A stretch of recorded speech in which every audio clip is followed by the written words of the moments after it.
Welcome to the Defeat the Drama podcast, where you'll learn tips, tricks, and strategies to help you gain clarity, find purpose, live boldly, and defeat the drama in leadership and life.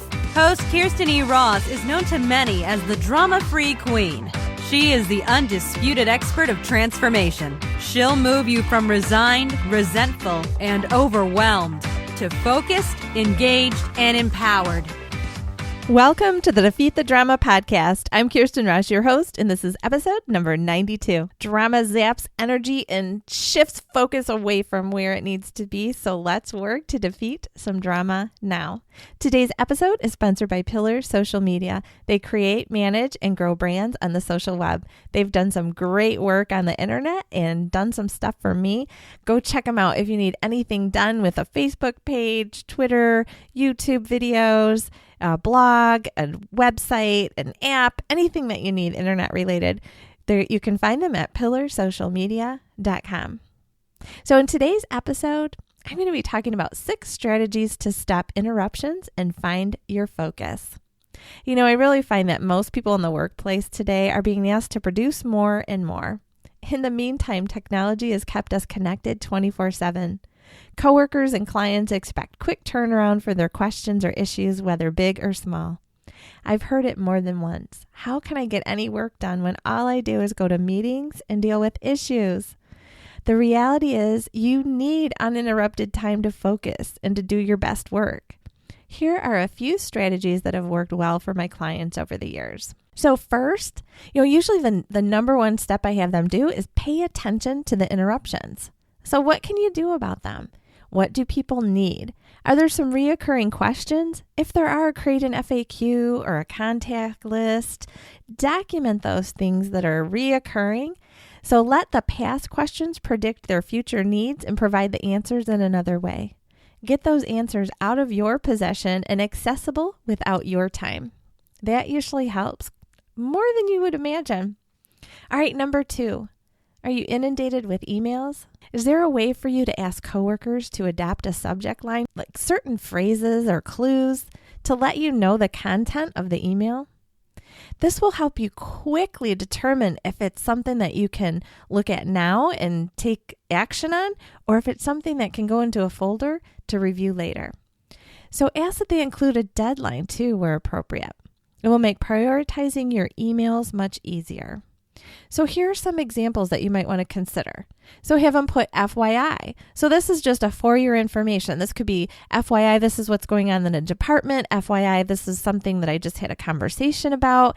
Just kind of FYI, keep it in the background just in case you need to know.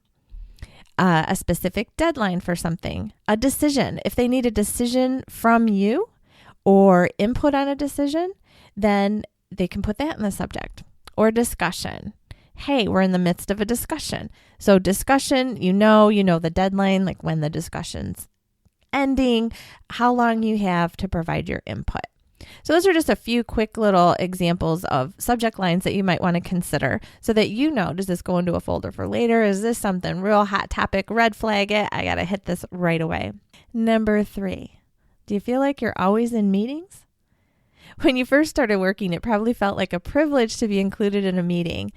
But the farther you travel up the ladder, the more your time is monopolized them, isn't it? So start asking what the purpose of the meeting is ahead of time. Do you really need to be there? Is there another way to get the update? Are the topics they will be discussing relevant to you? Do they need you for a decision? What value can you add? If you aren't adding value or someone else can go in your place, don't go. Just because someone invited you to the meeting doesn't necessarily obligate you to go to the meeting. Of course, it depends on the who and the what they're going to be doing. But don't just automatically assume that you have to go just because you're invited. And then keep that time for more important things. If you're the one calling the meeting, listen to episode number 91 if you haven't already, and evaluate whether you need to keep having that meeting. Number 4, carve out focus time each week or every other week, once a month, whatever you can manage. Put it in your calendar and hold it sacred.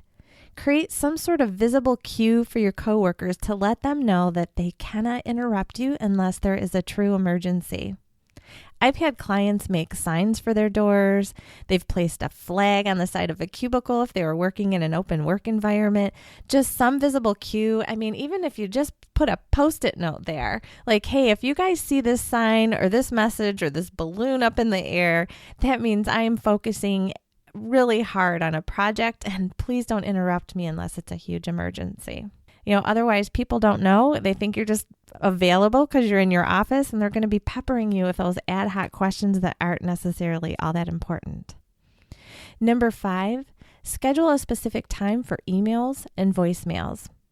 So if possible, answer emails and voicemails at certain times rather than letting it punctuate every moment of every day.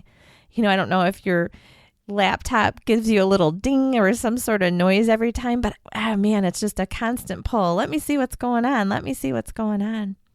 There are some roles I get that won't lend themselves to this, but if you can, check emails 2 or 3 times per day. You can even let people know that that's what you'll be doing, so they know not to expect an immediate response. Most people understand that you're doing it to create focus, and they'll be fine with it. Number 6, create specific office hours for ad hoc questions. So if you've made yourself 100% convenient for people, they'll just pop in at all hours of the day with their questions. Often they're not even that urgent. It's just something they need to discuss. By creating office hours for questions and conversations, you will train people to hold the non-urgent matters to those specific times. You'll enjoy a lot more focused time immediately.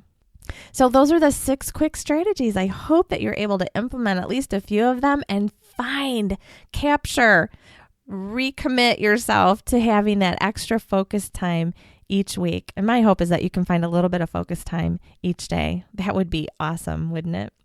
So I hope these tips have helped. If you need anything, just contact me. Go to defeatthedrama.com, click on that podcast site, and submit your question.